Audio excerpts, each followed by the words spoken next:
der valgte de at fortsætte arbejdet omkring udvikling og for at forsøge at søsætte nogle af de idéer, som vi havde snakket om. Og derfor så blev der så dannet en stigruppe, som så afholdt nogle møder og så videre, og vi havde en arbejdsdag på sporet og så videre. Og så nu her 3 år senere, jamen så kan vi så ind i sporet. Og sporet det er i dag registreret under det, der hedder Spor i landskabet. Og der går man bare ind på spor.dk, og så kan man finde det der. Ja. Det er lidt praktisk. Når man færdes på sådan et spor, så er det på naturens præmisser. Det betyder, at man skal tage det fodtøj på, som man kan færdes i lidt af hvert. Så det er ikke grusbelagt hele vejen, vil jeg sige. Ja, sporet det er en trampesti, og det betyder, at det er gængerne, der via deres færden, de er med til at trampe selve sporet. Det har lodsejerne, det har de givet deres accept til, men selvfølgelig under de vilkår, at man respekterer afgrøder og andet. Det er også derfor vigtigt, at man følger sporet, og at man trækker ind imod hegn, når man går ud på de her spor, så man tager sådan lidt hensyn til det om hvad hedder det, sådan marker og så videre. Ja. Yes, og hunde, der var vist en enkelt med, tror jeg, de skal med i snor.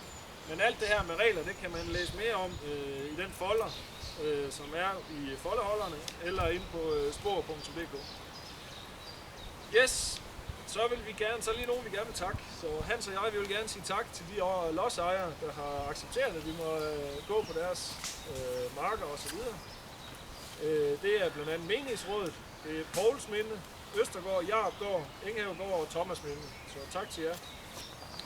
Og projektet det er støttet af Kolding Kommune og Friluftsrådet, og det har gjort, at den finansielle del, hvis man kan sige sådan, at den har kunne gennemføres. Så tak for det.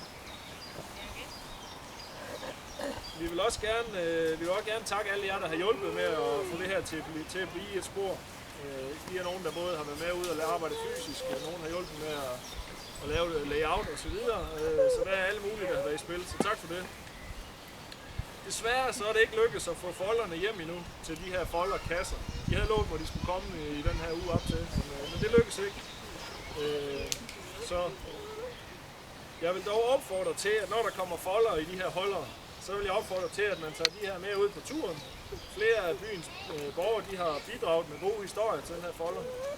Og som Karen Helmsen sagde, så var der også noget nyt for hende. Så må ikke være lidt til os alle sammen. Ja.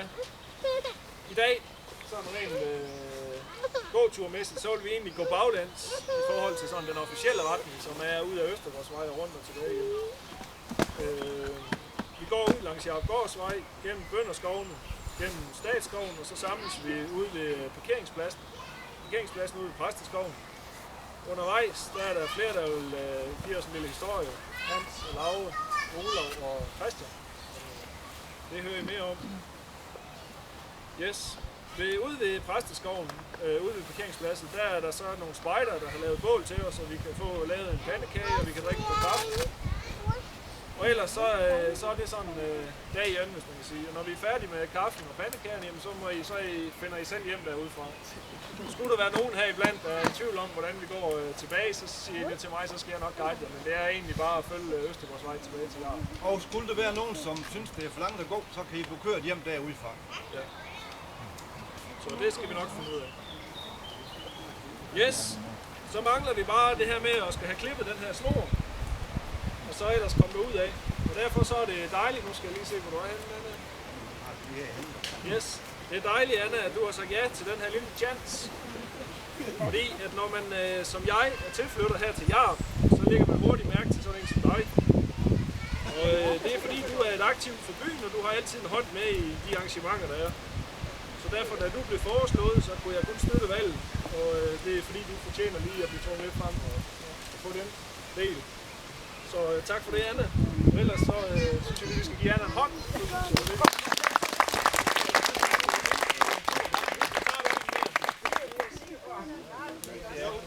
Altså allerførst vil jeg også sige, at jeg er meget beæret over, at jeg fik lov til at få klippe snor. Og samtidig vil jeg da sige udviklingsrådet tak, fordi I laver sådan en stil. Nu har vi jo en i øst, og vi har en i vest, og det er 2 hold, der har det sådan en stor chance, hvor vi bliver holdt begge. Og det er sådan faktisk, der går igen. Det synes jeg. Samtidig så vil jeg da gerne sige de unge, der er gerne i bestyrelse frivilligt. Jeg vil gerne sige jer tak. Jeg synes virkelig, det er flot, I gør det. Og nu er jeg helt spændt på, hvad I nu finder på at nye tiltag. Så det bliver ret spændende. Og hvad skal vi så mere sige? Det ved jeg ikke, hvad så skal vi have. Ved du hvad, så synes jeg, vi skal lige tage og råbe 3 på bar, altså tælle til 3, når vi må. Og så ønske hinanden til lykke med den nye sti. Og så håbe på, at der er rigtig mange, der bruger det. Så det på den måde kan være med til at holde mig helt i år. Ja, det er en aftale. 1, 2, 3. Hurra! Hurra! Hurra! Så vil jeg erklære stien på.